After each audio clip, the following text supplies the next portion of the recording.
Before we start, the man that does the narration at the beginning doesn't have a name, and he hasn't given a name in the story, so let's just call him John, because why not? So, thing that drifted ashore. It starts with narration from John saying that a corpse of a gigantic creature washed up on a certain shore. John is looking over a cliff and says by the time he got to the beach, there's a lot of onlookers already crowding the creature. The creature looks about to be 30 meters, but he heard on the news that it was a whale that washed up, but this looks like no whale. It had a grotesque head, maybe a prehistoric life form. Then John explains that humanity had enough knowledge to go to the moon, but still knows very little about the ocean. He doesn't like the ocean. He doesn't know why he spent half his day traveling over here, and maybe his dislike of the ocean stemmed from his fear of creatures from the deep, because when he was a child, he went to a small aquarium inside a declining zoo. He still couldn't help forget about the bizarre world that the dark underground building had. Several windows with creepy floating fish. It felt like they were beings forgotten by the universe.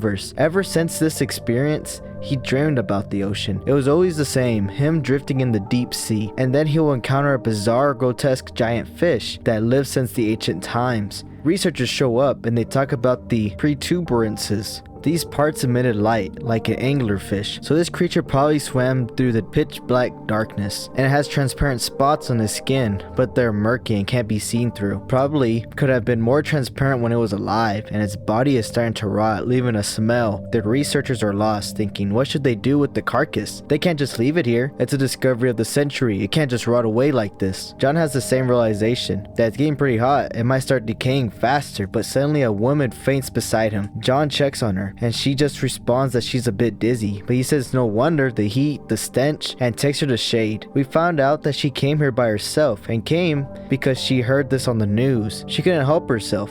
John says the same way for him. He couldn't just sit still, and he ended up coming over here. But he tells her he hates the ocean, even though he's embarrassed to admit it. He's afraid of the fishes, but she agrees with him, saying that she doesn't like the ocean either. John asks why she doesn't like it. She responds because she knew someone who was shipwrecked at sea. It was 7 years ago. A ferry sank during a storm off the coast of Izu. A lot of people end up disappearing, and he was a passenger, so there was no traces of him. It was her fiance, and says that he couldn't be alive, right? She already given up hope. But sometimes she dreams of the ocean, and in her dreams, she becomes her fiance. She's drifting through the deep ocean, just like a floating embryo. But the strange thing is that she never gets hungry, as she feels the presence of other people nearby. Then she meets creepy, grotesque creatures in the deep sea, but there's an invisible wall between her and them, so she has nothing to worry about. She gets so scared, she feels like she's gonna lose her mind, but it's always the same dream. John, he had a similar dream. Then it comes back to the researchers. They're worried about the amount of people surrounding the carcass, and they should have the police to keep him back. Then suddenly a man says that he sees something inside, saying it's in the stomach. They can see something on the other side of the transparent skin. Then suddenly a man says he sees something. It's in the stomach, and they start yelling out, there's people in the stomach, and there's a lot of them. Another man somewhere else along the carcass says there's people over there too, and they start screaming out that this thing has been eating people, and saying it's weird. Judging from the location, it must be an intestine, but they haven't been digested at all. Suddenly one of the onlookers screams that they need to cut the stomach open to get out the victims. John and the girl are seeing everyone panicking. One of the researchers gets a knife and cuts along the stomach. Then all the people that were stuck inside suddenly gets pushed out with great force. Everyone is surrounding of what came out. Then suddenly a man yells, they're alive, call an ambulance. Then a hand smacks onto the sand. The woman that was talking to John says that this is the person, her fiance, Tudashison, who was on that ship off the coast of Izu 7 years ago. But John asks, are you sure you're not mistaken? But she insists that it's him. Then some of the researchers are like, the incident off of Izu, a lot of people did go missing from that, saying that these passengers are from back then.